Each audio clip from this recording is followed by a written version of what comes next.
pessoal da quarta etapa da EJA, da Educação de Jovens e Adultos do município de Picos. Estamos aqui então reunidos para mais uma videoaula de História com o professor Ronaldo Moura. E na nossa videoaula então de hoje, de História, nós vamos concluir o assunto o qual a gente vem aí trabalhando ao longo do mês de setembro.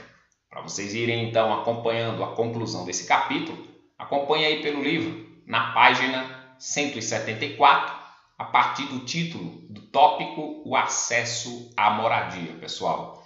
Então, até hoje, pessoal, um tema muito falado, a posse da casa própria, possuir a casa própria. É o sonho de milhares e milhares de brasileiros. Ou seja, nós podemos dizer, pessoal, para começar a falar sobre isso, que até a década de 40 do século 20, ou seja, até 1940, nós podemos dizer que cerca de 31% dos brasileiros viviam no campo.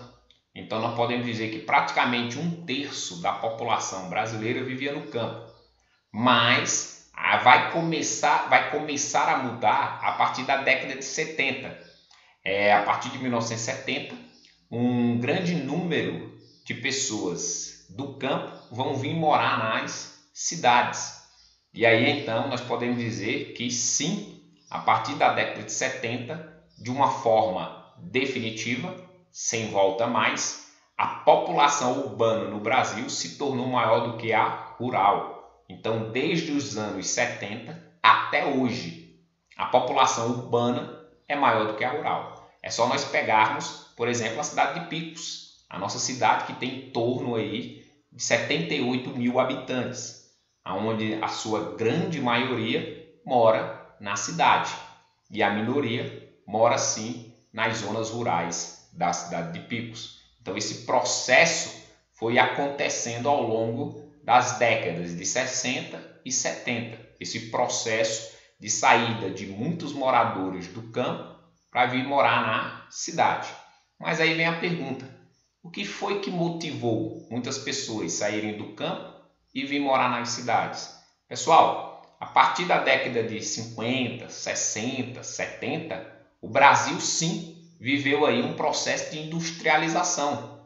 Muitas indústrias estrangeiras vieram se instalar no Brasil, o que deu então uma nova oportunidade a muitos brasileiros.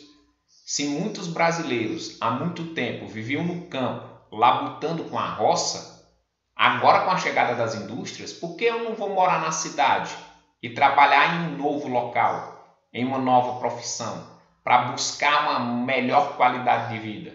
Então, é graças ao processo de industrialização do Brasil que então fez atrair muitos brasileiros do campo para vir morar nas cidades, tá certo?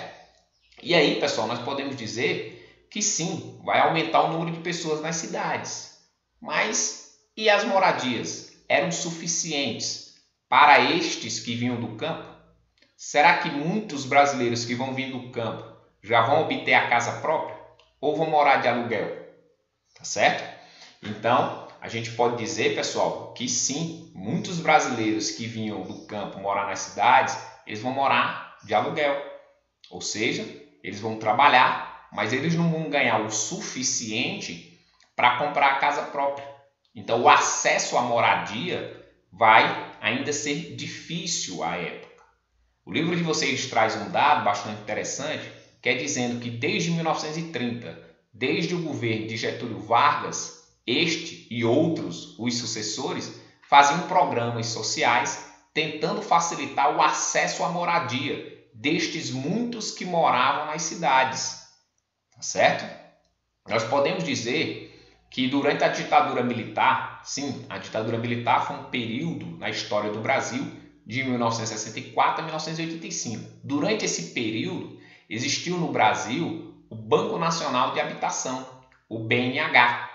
O Banco Nacional de Habitação, BNH, foi um banco criado pela ditadura militar, pelos presidentes militares, tentando diminuir o déficit de casas, de moradias para os brasileiros.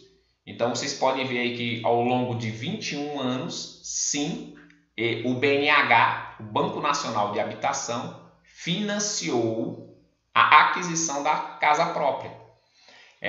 Durante esses 21 anos, cerca de 4 milhões de moradias foram financiadas pelo BNH. Então ajudou sim muitos brasileiros a obter a casa própria, mas muitos brasileiros, principalmente da classe média para cima.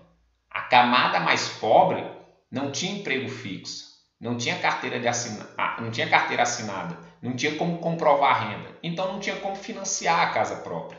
Então o BNH, o Banco Nacional de Habitação, que existiu até 1986, ele sim financiou muitas moradias, mas principalmente para a classe média para cima. A classe pobre não obteve esse benefício de ter a moradia financiada.